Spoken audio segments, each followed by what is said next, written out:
మనం అనుకుంటాము చిన్న చిన్న వాటి గురించి ఆలోచన చేస్తాం. కాదు, శరీరాన్ని నీకు కూడా దేవుడు ఇచ్చాడు అంటే ఈ శరీరాన్ని కూడా చచ్చిపోయిన తర్వాత నిన్ను కూడా లేపాలి అని ఆయన నమ్మకము కలిగి ఎదురు చూస్తున్నాడయ్యా. నువ్వు లేవడానికి సిద్ధంగా ఉన్నావా? చావు సత్యం. ఈ రోజైనా రేపైనా చావు నీకు తప్పకుండా. లేవడానికి సిద్ధంగా ఉన్నావా? యేసు లేచాడు.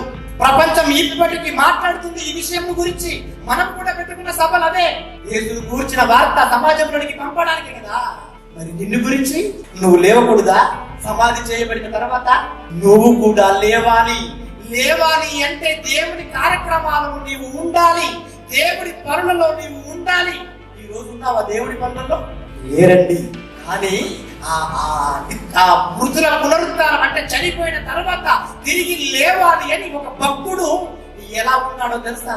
ఫిలిప్పీయులకు రాసిన పత్రిక 3వ అధ్యాయం 10వ వచనం. ఏంటండి భక్తుడు? ఏ విధము చేతనైనా నేను చనిపోయిన తర్వాత లేగాలి. అది ఆయన కాన్సెప్ట్, అది ఆయన గోల్. ఒక భక్తుడికి ఉంది గోల్.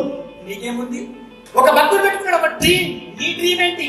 ఒక భక్తుడు డ్రీమ్ పెట్టుకొని దేవుడి పనుల నిమగ్నం అయిపోయాడు. నువ్వే పనుల నిమగ్నం అయిపోయావు? ఆలోచించుకో.